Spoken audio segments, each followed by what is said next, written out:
CM ಕಾರ್ಯಕ್ರಮಕ್ಕಾಗಿ ಕೊಪ್ಪಳಕ್ಕೆ ಬಸ್ಗಳು ತೆರಳಿದ್ವು. ಇದರಿಂದ ರಾಯಚೂರಿನಲ್ಲಿ ಬಸ್ ಇಲ್ಲದೆ ಪ್ರಯಾಣಿಕರು ಪರದಾಡುವಂತ ಪರಿಸ್ಥಿತಿ ನಿರ್ಮಾಣ ಆಯಿತು. ಪ್ರಾಣದ ಹಂಗು ತೊರೆದು ಬಸ್ ಹತ್ತುವಂತ ಪರಿಸ್ಥಿತಿ ಕೂಡ ಎದುರಾಯಿತು. ದೂರದ ಊರುಗಳಿಗೆ ಹೋಗೋಕೆ ಪ್ರಯಾಣಿಕರು ಪರದಾಡಿದ್ದಾರೆ. ಸಾರಿಗೆ ಇಲಾಖೆ ನಡೆಗೆ ಜನರು ಆಕ್ರೋಶವನ್ನು ವ್ಯಕ್ತಪಡಿಸಿದ್ದಾರೆ. ಮುಖ್ಯಮಂತ್ರಿಗಳು ಬರ್ತಾರೆ ಅಂತ ಹೇಳಿದ್ರೆ ಮತ್ತೊಂದು ಜಿಲ್ಲೆಗೆ, ಪಕ್ಕದ ಜಿಲ್ಲೆಗೆ ಮುಖ್ಯಮಂತ್ರಿಗಳು ಬರ್ತಾರೆ ಅಂತ ಹೇಳಿದ್ರೆ ರಾಯಚೂರು ಜಿಲ್ಲೆಯಲ್ಲಿದ್ದಂಥ ಸಾರಿಗೆ ಬಸ್ಗಳನ್ನು ಅಲ್ಲಿಗೆ ಜನ ಕರ್ಕೊಂಡು ಹೋಗೋಕೆ ತಗೊಂಡು ಹೋಗಿದ್ದಾರೆ ಅಂತ ಹೇಳಿದ್ರೆ ಇಲ್ಲಿ ನಾವೇನು ಮಾಡೋದು ಅಂತೇಳಿ ಜನ ಪ್ರಶ್ನೆಯನ್ನು ಕೇಳ್ತಾ ಇದ್ದಾರೆ.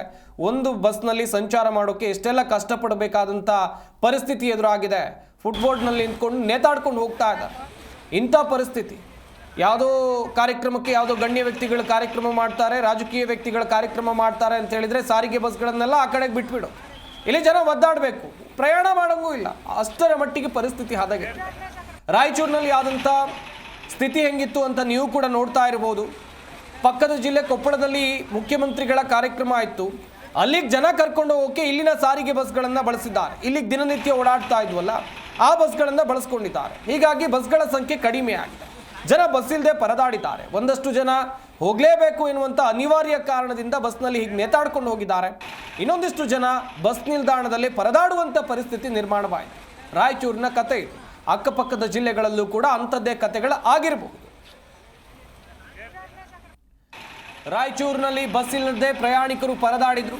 ಇನ್ನೊಂದು ಕಡೆಯಲ್ಲಿ ಪ್ರಾಣದ ಹಂಗು ತೊರೆದು ಬಸ್ ಹತ್ತುವಂಥ ಪರಿಸ್ಥಿತಿ ನೋಡ್ತಾ ಇರ್ಬೋದು.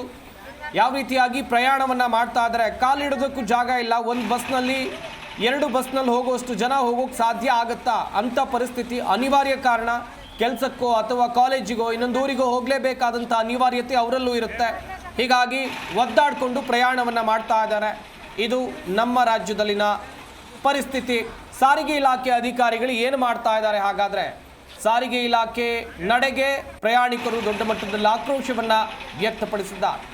ಕಾರ್ಯಕ್ರಮ ಇದ್ದಿದ್ದು ಕೊಪ್ಪಳದಲ್ಲಿ, ಆದರೆ ಅಲ್ಲಿ ಜನ ಸೇರಿಸುವಂಥ ನಿಟ್ಟಿನಲ್ಲಿ ಇಲ್ಲಿನ ಜನರನ್ನು ಕರ್ಕೊಂಡು ಹೋಗೋಕ್ಕೆ, ಪಕ್ಕದ ಜಿಲ್ಲೆಯಲ್ಲಿ ಜನರನ್ನು ಕರ್ಕೊಂಡು ಹೋಗೋಕ್ಕೆ ರಾಯಚೂರು ಜಿಲ್ಲೆಯಲ್ಲಿನ ಬಸ್ಗಳನ್ನು ಬಳಸಿದ್ದಾರೆ ಎನ್ನುವಂಥದ್ದಾಗಿ ದೊಡ್ಡ ಮಟ್ಟದ ಆಕ್ರೋಶವನ್ನು ಪ್ರಯಾಣಿಕರು ವ್ಯಕ್ತಪಡಿಸ್ತಾರೆ.